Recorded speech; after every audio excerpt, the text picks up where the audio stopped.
میرے دینی ایمانیوں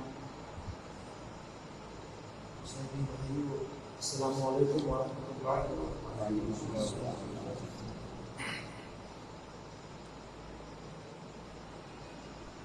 کی بات یہ ہے کہ سب سے زیادہ خوشی اس وقت ملتی ہے کہ حضور مشہور گرامی آپ کے سامنے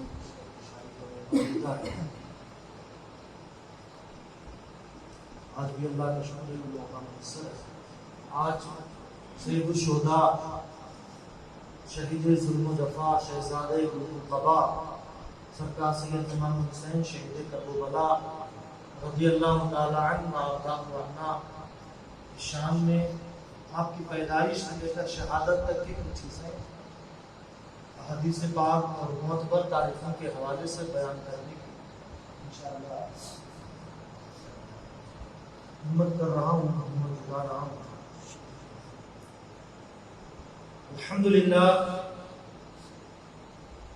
الحمدللہ الذی اکرم الشہداء بالحیاة الباقیات وانعم علیہم بنہر وجنات والصلاة والسلام علی صاحب الشفاعات وعلى آله وأصحابه أعلى الدرجات أما بعد فأعوذ بالله من الشيطان الرجيم بسم الله الرحمن الرحيم ولا تقولوا لمن يقتل في سبيل الله أموات صدق الله مولانا العظيم وبلغنا رسوله النبي الأمين المكي الكريم۔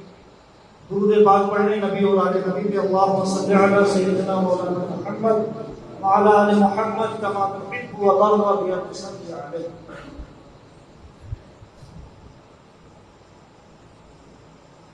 سرکار سید امام حسین رضی اللہ تعالیٰ عنہ پیدائش 5 شعبان 4 ہجری کو ہوئی۔ کوئی بزرگ ہستی بچہ پیدا ہونے کے بعد کوئی چیز چبا کے منہ میں ڈال دیا،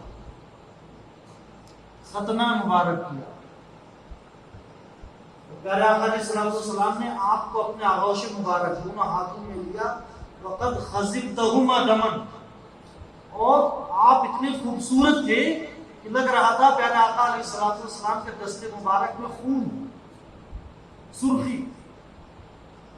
وہ حسن زیادہ دلکش ہوتا ہے جس میں سفیدی کے ساتھ سرخی بھی ہوتی، اسی کو ملاحت کہتے ہیں۔ کیوں نہ خوبصورت ہوں ماشاءاللہ، اتنی صدیاں گزر جانے کے بعد اولادوں کا یہ حال ہے تو موری سے اعلیٰ کا کیا حال ہوگا۔ قد خضبتہما دما، بالکل وہ مبارک سرخی سے بھرے۔ وَدَخَلَ فِي، آپ کے دہنے مبارک میں، آپ کے منہ میں حضور علیہ الصلوۃ والسلام نے لعاب دہن ڈالا، 2 بار لعاب دہن ڈالا، ایک تو تہنیت فرمائی چبائی، اس کے ساتھ لعاب مبارک ہے، اور دوبارہ خود لعاب مبارک قصدن ڈالا۔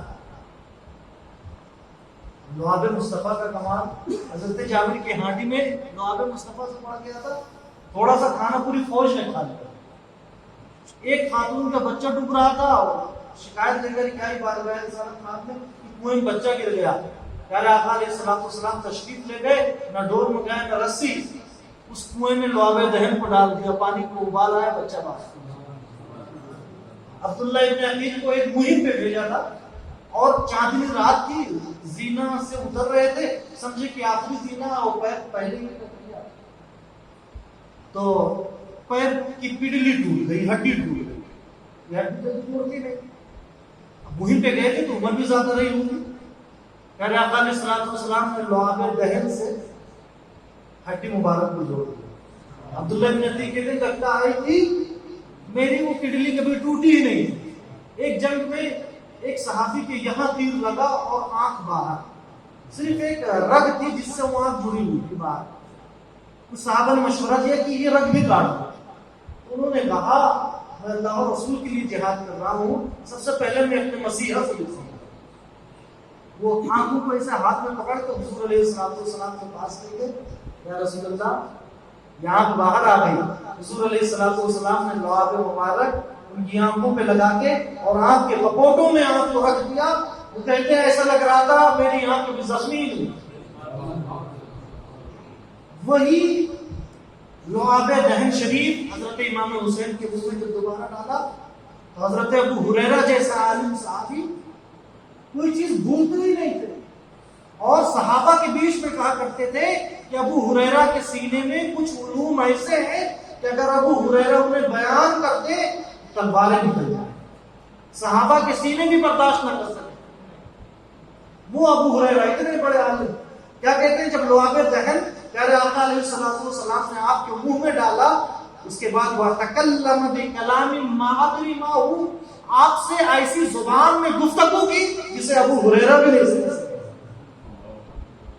مقام حسین اور ابن حسین ایسی زبان میں گفتگو کی، ما ادری، میں نہیں جانتا ہوں کہ وہ کون سی زبان ہے، اور کیوں نہ ہو وعلم آدم الاسماء كلها، کہ اللہ تبارک و تعالیٰ نے آدم کو تمام چیزوں کے نام، غیوبات، غیب کی چیزیں دے دی. اور علامہ ابن عربی رحمۃ اللہ تعالیٰ مشہور صوفی وہ کہتے ہیں پیارے آقا علیہ الصلوۃ والسلام کے پہلے خلیفہ آدم علیہ السلام، پہلے خلیفہ آدم علیہ السلام. تو جب آدم علیہ السلام کو اتنے علوم دیے گئے کہ اللہ فرماتا ہے وعلم آدم الاسماء كلها، تو علم مصطفیٰ کا عالم کیا ہوگا، اور مصطفیٰ جسے علم دے لعاب دہن کے ذریعے سے اس کے علم کا کیا حال ہوگا. کہ ابو ہریرہ تبھی تو کہہ رہے ہیں ما ادری ما ہو، میں نہیں جانتا کہ وہ کون سی زبان تھی جس زبان میں آپ سے پیارے آقا علیہ الصلوۃ والسلام نے. یہ آپ کی پیدائش کے تعلق سے. ایک چیز، آج کے زمانے میں جب عربی کی پکڑ بہت کمزور ہو گئی، لوگ عام طور سے اردو کی تاریخی کتاب، تاریخی ناولیں پڑھ کر کے اور یہ سمجھ بیٹھے ہیں کہ صحابہ اور اہل بیت میں 36 کام ہیں، ان میں آپس میں بڑی دشمنی ہے، جبکہ حقیقت اس سے پرے. اہل بیت اور صحابہ کے رشتے بڑے مضبوط تھے، بڑی محبتیں تھیں. یہاں تو میں امام حسین اور صحابہ کے درمیان کیا رشتے تھے، صحابہ کرام کے درمیان چند جھلکیاں آپ کے سامنے رکھنا چاہتا ہوں تاکہ عقیدت کا قبلہ درست ہو جائے. ماشاءاللہ ہے درست، دوسروں کو جواب دے سکتے. سیدنا امیر معاویہ رضی اللہ تعالیٰ کے پاس ایک قریشی صاحب گئے کسی علم کے تحصیل کے لیے کہ میں یہ علم حاصل کرنا چاہتا ہوں. تو انہوں نے کہا یہاں کیوں آئے ہو، شام کیوں آئے ہو؟ تو مسجد نبوی شریف میں چلے. وہاں صحابہ کی درسگاہیں لگتی ہیں، جس کی درسگاہ میں دیکھو کہ سننے والے ایسے بیٹھے ہیں کہ گویا کہ ان کے سروں پہ پرندے بیٹھے ہوئے. وہی درسگاہ حسین ابن علی کی درسگاہ. تم ان سے جو کچھ بھی پوچھو گے اس کا تمہیں صحیح جواب ملے گا، وہ علم تمہیں مل جائے گا. پھر ان کی اور کیا تعریف کرتے ہیں کہ ان کا پاجامہ، ان کا ازار، ان کی شلوار، ان کی لنگی ان کے پڈلیوں پہ ہوتے ہیں، یعنی ٹخنوں سے اوپر ہوتی ہے، اور وہ کوئی لایعنی بات نہیں کرتے، ہنسی مذاق کی بات نہیں کرتے. جو بھی کہتے ہیں سچی بات کہتے ہیں، مزاح نہیں ہے، مذاق کرنے والے نہیں ہیں، لایعنی چیزوں سے وہ بچتے ہیں.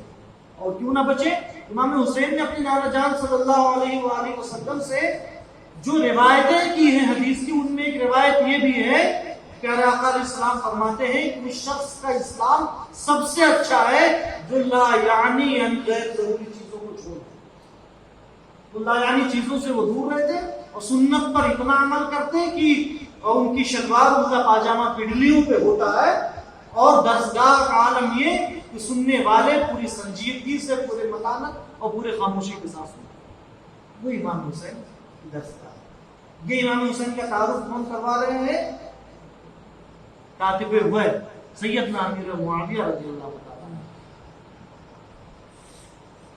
حضرت عمر کتنا چاہتے تھے. روایت میں امام طبرانی ابن عساکر نے روایت کیا کہ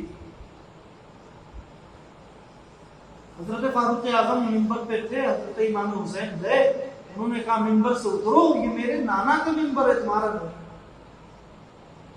انہوں نے بغل میں بٹھا لیا، حضرت علی بھی اس میں جلدی بولو کہ ایسا نہ ہو یہ دل میں آ جائے کہ میں نے سکھایا، کیونکہ کہا گیا ہے الفتنۃ اشد من القتل، فتنہ یہ قتل سے زیادہ سخت ہے، اور اتقوا مواضع التہم، تہمت کی چیزوں کی جگہوں سے بچو، جہاں شراب ہمیں نہیں پینا تو شراب کی بھٹی کے سامنے دکان کیوں کھولو، کیوں آ جائیں، زیادہ آئیں گے جائیں گے لوگ سمجھیں گے کہ شراب۔ اور پیارے آقا علیہ الصلوۃ والسلام نے بھی درس دیا، آپ اعتکاف میں تھے، چاندنی رات تھی، امہات المومنین سے پاس کھانا لے کر کے آئے، اور کوئی صحابی گزر رہے تھے، آپ اعتکاف میں تھے، وہ دور سے بات کر رہے تھے، حضور علیہ الصلوۃ والسلام نے دیکھا انہیں اور فرمایا کہ میری بیوی فلاں، انہوں نے کہا یا رسول اللہ صلی اللہ علیہ وسلم بھلا آپ کے بارے میں ہم امتی کیسے خیال کر سکتے؟ حضور علیہ الصلوۃ والسلام نے فرمایا ان الشیطان، بے شک شیطان بنو آدم کے خون کی رگوں میں دوڑتا، یعنی شیطان وسوسے دار۔ تو حضرت علی نے کہیں وسوسہ نہ دل میں ہو گیا اور کہا کہ واللہ عمر میں نے انہیں نہیں سکھایا۔ حضرت عمر نے کہا میں کب کہتا ہوں کہ آپ نے سکھایا ہے؟ پھر حضرت فاروق اعظم نے کہا کیا امام حسن سے، اور کہا کہ یہ ہمارے سروں پہ جو بال جمے ہوئے ہیں، یعنی جو مجھے مقام مرتبہ ملا ہے پہلے اللہ کی عطا سے، پھر آپ کے گھر کی عطا سے ہمیں یہ مقام ملا۔ یہ محبت حضرت فاروق اعظم کی محبت کا دوسرا واقعہ کہ آپ کے زمانے خلافت میں گورنر یمن میں کچھ جوڑے بھیجے۔ پہلے کپڑوں کی بہت دقت تھی، اتنی فیکٹریاں نہیں تھیں، تو جب کپڑے آئے تو فاروق اعظم بانٹنے کے لیے عام طور سے وہ بڑوں کے لیے فل سائز کے تھے، تو صحابہ آتے کپڑا لیتے دعائیں دے کر کے سائڈ میں ہو جاتے۔ جب بانٹ چکے تو امام حسن اور امام حسین رضی اللہ عنہ ان کے سائز کا کوئی جوڑا نہیں تھا، تو فاروق اعظم رضی اللہ تعالیٰ نے کہا کیا تمہیں کپڑے پہن کے خوشی ہوئی صحابہ سے؟ صحابہ نے کہا دعا دینے لگی کہ اللہ آپ کے بال بچوں کا بھلا کرے، تو آپ نے فرمایا لیکن مجھے خوشی نہیں ہوئی۔ انہوں نے کہا کہ آپ نے اپنی ولایت کو پہنا ہے، آپ کو خوش ہونا چاہیے، آپ کیوں خوش نہیں ہیں؟ انہوں نے کہا اس لیے کہ ساتھی کوثر کی نمازیں حسنین کریمین کپڑے نہیں پہن سکے، میرا کلیجہ ٹھنڈا نہیں ہوا۔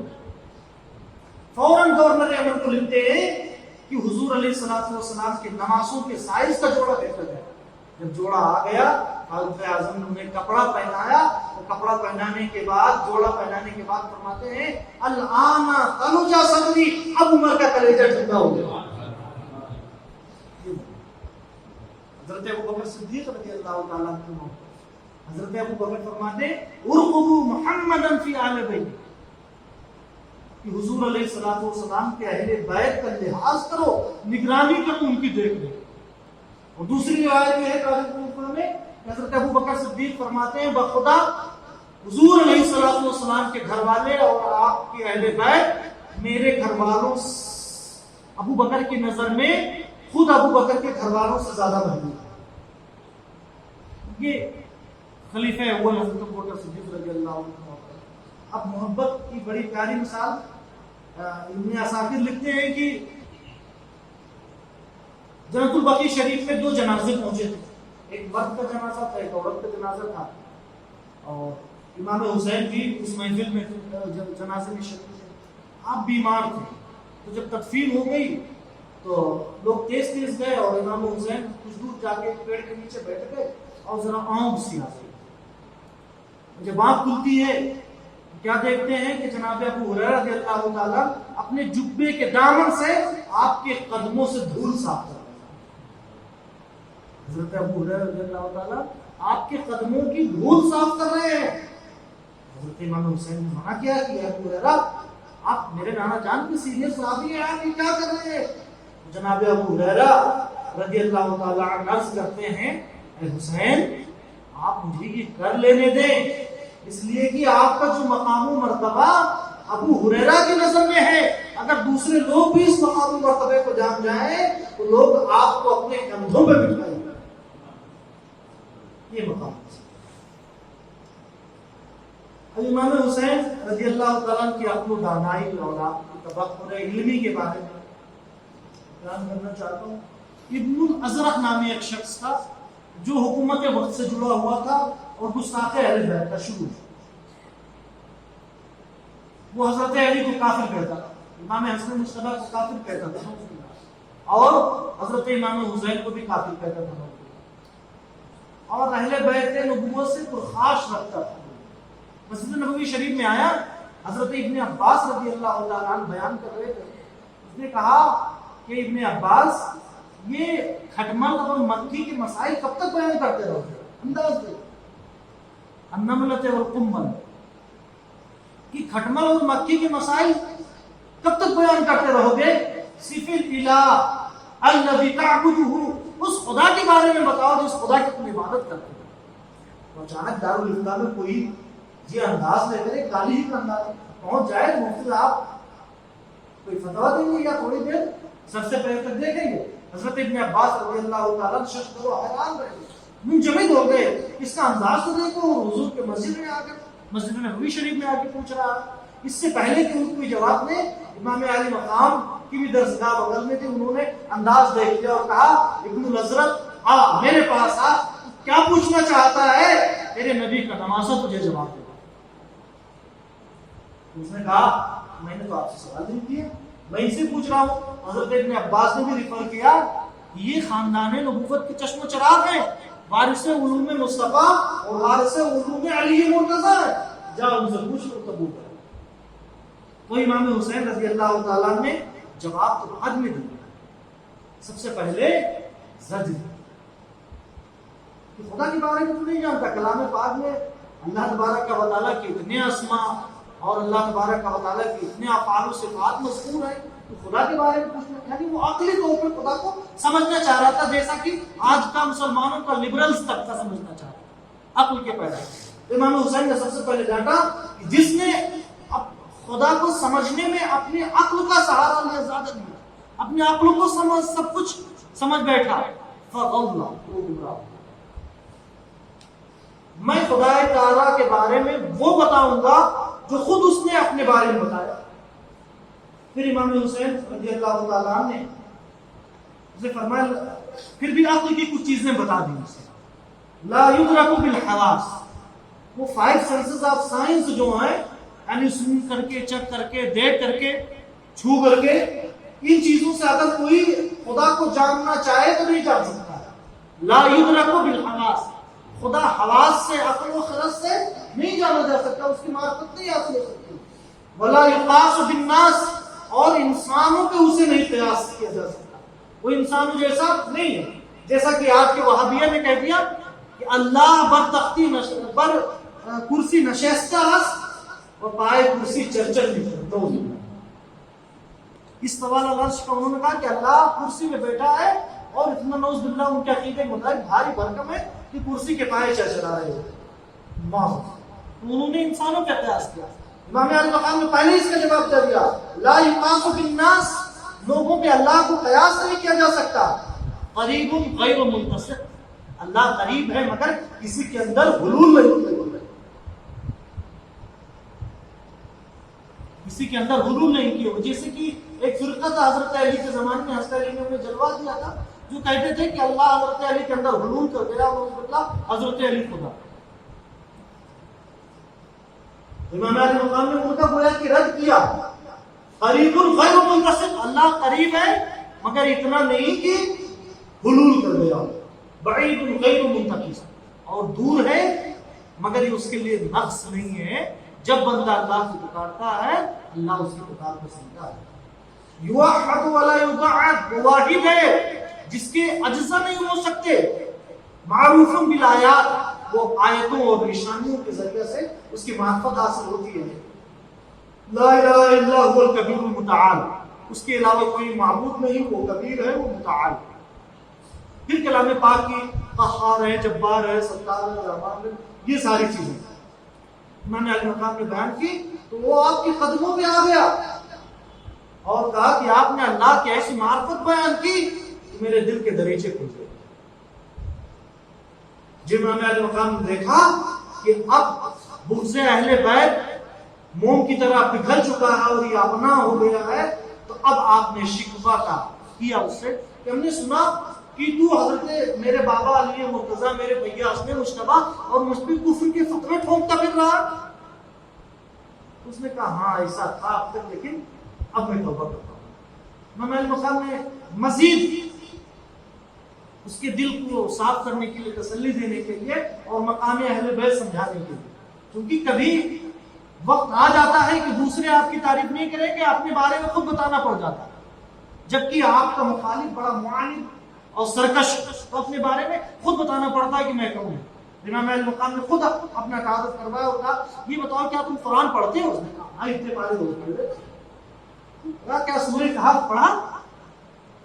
سورہ کہف پڑھتا ہوں۔ تو سورہ کہف میں یہ آیت پڑھی وَكَانَ أَبُوهُمَا صَالِحًا،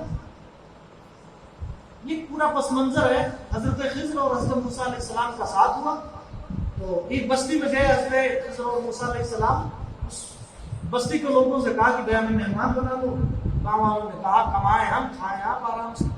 لوگ بڑے بخیل ہوتے، دعوت نہیں کی کسی نے، تو لوٹنے لگے۔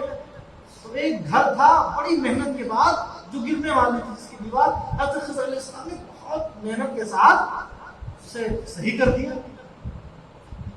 موسیٰ علیہ السلام نے کہا اب تو ہمارے سمجھ سے بالغ کر ہے، اب بھلے ہمارا آپ کے ساتھ چھوڑ جائے لیکن اب مجھ سے رہا نہیں جا رہا ہے۔ یہ بتاؤ کہ جس گاؤں کے لوگوں نے ایسا سلوک کیا ان کے ساتھ آپ اس نے سلوک کر رہے ہیں۔ پہلے کشتی کو آپ نے توڑ دیا، غلام کو مارا، مر گیا، وہ چیزیں تو نگیٹیولی تھی، یہ پازیٹیو والا نہیں سمجھ میں آ رہا۔ تو حضرت خضر علیہ السلام نے کہا آپ فراق بھائی کیوں بھائی کہ یہ اب ٹھیک ہے جدا ہو رہے ہیں تو اب تعبیر سمجھ لو کیوں ایسا ہم نے کیا۔ تو آخری کی تعبیر بتا دیتا ہوں جو ہمارے موضوع سے متعلق ہے کہ یہ جو دیوار تھی یہ یتیم کی تھی، یتیم بچوں کی تھی، ان کے والدین اچھے نیک تھے، انہوں نے انتقال سے پہلے خزانہ تھا وہ دیوار کے نیچے دفن کر دیا تھا کہ بھائی جس گاؤں کے لوگ اتنے بد اخلاق ہوں مرتے ہی تو سب کچھ وہ اپنا لیں گے، ہتھیار لیں گے، تو اس نے دفن کر دیا۔ اور اس بات سے دیوار تعمیر کی تھی کہ جب وہ دیوار گرے تب تک بچے بڑے ہو جائیں، مگر اتفاق کی وہ پہلے گرنے والی تھی۔ تو ہم نے ان کے والدین کی نیکی کو دیکھتے ہوئے نیکی رنگ لائی اور وہ دیوار تعمیر کر دیا۔ اس نے کہا ہاں میں یہ تو پڑھتا ہوں، پتا ہے اس کے بارے میں۔ تو پھر حضرت امام حسین نے کہا یہ بتاؤ ان بچوں کے والدین زیادہ افضل تھے یا میرے نانا جان زیادہ افضل تھے؟ اگر صرف ماں باپ کی نیکی کی وجہ سے ان کی دیوار گرائی نہیں جا سکتی بلکہ تعمیر کی جاتی ہے، تو یہ بتاؤ جن کے صدقے میں تمہیں دین ملا، ایمان ملا، قرآن ملا، سب کچھ ملا، ان کے اہل بیت کی عزت کیوں اچھالتے ہیں، کیوں کفر کے فتوے لگاتے ہیں؟ تو اس نے کہا انکم قوم خصمون، آپ لوگ دلیلوں والے ہیں، جو بات کرتے ہیں دلیلوں کی روشنی میں کرتے ہیں، اور پھر وہ ملتے ہیں۔ یہ آپ کا سادات کرام کی سخاوت زیادہ بیان کرنے کی ضرورت نہیں ہے، لیکن پھر بھی امام حسین کی سخاوت کی جنرسٹی کی کچھ جھلکیاں آپ کے سامنے۔ سب سے پہلے تو آپ نے روایت حدیث روایت کی اپنے نانا جان صلی اللہ علیہ وآلہ وسلم سے، اور وہ ہم لوگوں کو عملی طور پر اپنی زندگی میں اپلائی کرنا چاہیے، پریکٹیکلی اپلائی کرنا چاہیے، امپلیمنٹ کرنا چاہیے اپنے اوپر۔ وہ کیا ہے؟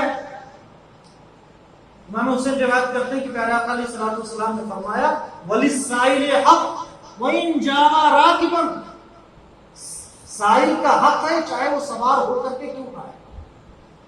آپ بہت دیکھتے ہوں گے لوگ اپنے بچوں کی شادیوں میں نیرے خرچ کر دیتے ہیں، وہاں میں اسراف یا خود اپنی نصیحت کی فکر نہیں ہوتی، مگر اگر کسی سائل کو دیکھا ذرا اٹا کٹا نظر آئے تو پیاس نہیں بلکہ جھڑک کر کے کہتے ہیں خوب بہت ڈھیر ساری نصیحتیں کرتے ہیں۔ اولاد چاہے آئی فون چلائے، 2-3 ہوں اس کے پاس، اسے نہیں کچھ کہے، مگر سائل آ جائے چونکہ اندر سخاوت نہیں ہے، اندر بخالت ہے، اسے نصیحت کرنا شروع کر دیتے۔ یہ حدیث ہمارے لیے نمونے عمل ہے، اور امام حسین روایت کرتے ہیں نانا جان صلی اللہ علیہ وآلہ وسلم سے کہ وَلِلسَّائِلِ حَقٌّ وَإِن جَاءَ رَاكِبًا، کہ سائل کا حق ہے بھلے وہ سوال ہو سکتا ہے۔ کم سے کم پیار سے بولے دو، اچھے جملے دے دو اگر آپ کو پہلے سے۔ تو یہ سخاوت۔ اصحاب صفہ، وہ صحابہ کرام تھے بہت غریب تھے، پہننے کے کپڑے بھی مشکل سے میسر ہوتے تھے۔ انہوں نے مسجد نبوی شریف کے سائڈ میں چبوترا بنا رکھا تھا، اسی چبوترے پہ وہ دین دو گروہ تھا، ایک علم حاصل کرتا اور دوسرا تزکیہ وغیرہ ذکر و اذکار، ان سب میں وہ لگے رہتے، یعنی اپنے آپ کو مختص کر دیا تھا اللہ تبارک و تعالیٰ کے ذکر و فکر اور تحصیل علم دین کے۔ تو حضرت امام حسین مسجد شریف میں گئے، اصحاب صفہ کو جو میسر تھا وہ کھا رہے تھے، انہوں نے امام حسین کی کہا آپ بھی تشریف لائیں۔ اب غریبوں کی دعوت میں بھی جانا عام طور اپ گریڈ عام طور سے دیکھا جاتا ہے، فرسٹ گریڈ والا فورتھ گریڈ کی دعوت میں جلدی نہیں جاتا، اس طریقے سے ہم نے نیچ اوپر کر لیا اپنی سوسائٹی۔ امام حسین رضی اللہ تعالیٰ نے دعوت قبول کی اور جا کے جو میسر آیا تھا تو اس کے بعد فرمایا کہ میں نے آپ کی دعوت قبول کی اور آپ ہماری دعوت قبول کریں۔ اصحاب صفہ کیونکہ حضور کے گھر کی دعوت تھی، یاد آ گئی زمانہ رسالت کی، چل پڑے امام حسین کے گھر کی۔ حضرت امام حسین رضی اللہ تعالیٰ نے ان کی دعوت کی، نذرانہ مہمان کو نذرانہ بھی، کیونکہ اہل بیت کا گھر، نذرانے کے لیے اپنی بیوی کے پاس آئے رباب، یہ امرؤ قیس کی بیٹی تھی رباب۔ امرؤ قیس عرب کے شاعروں میں اس کی وہی اہمیت ہے جو اردو شاعری میں میر تقی میر تھی،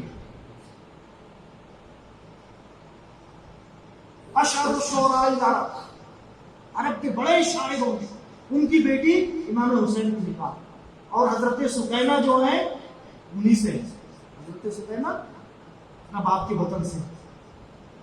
تو رباب یہ ایسی تھی، بھلے شاعر کی بیٹی تھی مگر امام علی مقام چونکہ علی مرتضیٰ اور افصح الناس، کلام الہی کے بعد سب سے بلیغ کلام حدیث پاک ہے، اور حضرت علی کے بیٹے اور حضور صلی اللہ علیہ وآلہ وسلم کے نواسے، اس طریقے سے ادب سے آپ کا رشتہ جڑا ہوا تھا۔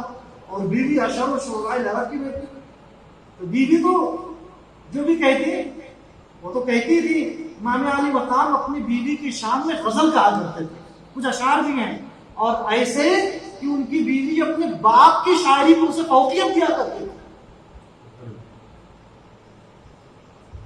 اسلوب خطابیات، کوئی بھی سادات خانقاہ لے لے، ہر خانقاہ میں کوئی نہ کوئی آپ کو خطیب مل جائے گا، کوئی نہ کوئی اچھا رائٹر مل جائے گا۔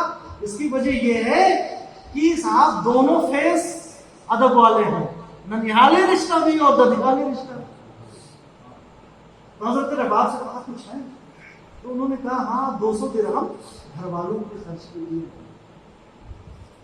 ریزرو میں تھے، ویسے نہیں تھے، کچھ بیویوں کے پاس ریزرو میں رکھ دیا تھا جائے دن کے کام، تو 200 درہم ہے۔ تو حضرت امام حسین نے کہا لاؤ 200 درہم، اس لیے کہ ہمارے بال بچوں سے زیادہ مستحق لوگ آ گئے، ہمارے بال بچوں سے زیادہ مستحق لوگ آ گئے ہیں، تو بال بچوں کی پرواہ نہیں کی اور اصحاب صفہ کو وہ نذرانے میں عطا کر دیا۔ یہ ہے سخاوت امام حسین۔ ایک دوسری مثال، ایک سائل آیا اور مدینہ طیبہ کے دروازے دستک دینے لگا، امام علی مقام جب دروازے پہ آیا دستک دی، امام علی مقام نماز میں تھی، تو سائل کہیں چلا نہ جائے، روایت میں آیا نماز کو مختصر کیا، نماز کو مختصر کیا اور قمبر کھلا، قمبر ایک خادم تھے امام حسین، قمبر کچھ ہے؟ تو انہوں نے کہا ہاں چند روپے ہیں جو آپ نے اپنے اہل بیت کے لیے، گھر والوں کے خرچ کے لیے رکھ رکھے تھے۔ امام علی مقام نے کہا وہ لے آؤ، یہ ایسا نہ ہو کہ علی کی چوکھٹ سے کوئی نامراد واپس کرتا ہوں۔ یہ گوارا کا سارا پیسہ لے کر اس فقیر کو دے دیا، اور ایک رباعی 4 اشعار ہے وہ میں لکھ کے نہیں لایا، 4 اشعار معذرت کے ساتھ کہے کہ ہمارے پاس تو اتنا ہی تھا، ہم اتنے دے پائے، اگر زیادہ ہوتا تو وہ بھی دے دیتا۔ تو کیا دعا دیتا ہے وہ، اور بھی اشعار، صرف میں ایک شعر لکھ کے لایا، صاحب دعا دیتا مطہرون نقیات جیوبہم تجری الصلاۃ علیہم اینما ذکروا، کہ وہ لوگ پاک صاف ستھرے، یعنی آیت تطہیر ان کے شان میں اتری ہے۔ یہ وہ گھرانہ ہے جس کے شان میں آیت تطہیر اتری ہے اور وہ سردار ہیں، اور جب بھی ان کا ذکر ہوتا ہے تو ان پہ سلام بھیجا جاتا ہے۔ ابھی کتنے اشعار حسین کو زمانہ سلام کا، سلام کے اشعار۔ اور ایک یہ ہے کہ اہل بیت اطہار کا جب نام لیا جاتا، آج بھی محتاط جو سنی حضرات ہیں ہمارے یہ کہ ہم ڈائریکٹ علیہ السلام کو نہیں کہتے، مگر علی جدہ علیہ السلام کہتے تو کسی کا کوئی اعتراض نہیں۔ ایک تو یہ کہ جب بھی ان کا نام لیا جاتا تو علی جدہ علی نبیہ علی صاحبہ علیہ السلام یہ کہا جاتا ہے، یا سلام اللہ علی نبیہ وعلیہ یہ کہہ دیا جائے، تو ان پہ سلام بھیجا جاتا۔ یا تو یہ مراد ہے کہ جب بھی درود پڑھتے ہیں تو درود میں نبی اکرم علیہ الصلوۃ والسلام کے ساتھ آپ کے آل کو شامل کیا جاتا، کہ جب آیت درود اتری ان اللہ و ملائکتہ یصلون علی النبی، تو یا ایھا الذین آمنوا صلوا علیہ وسلموا تسلیما اللهم صل علی سیدنا مولانا محمد وعلی اکرم وعلی آلہ وسلم۔ تو صحابہ نے کہا ہم درود کیسے بھیجیں؟ حضور کے پاس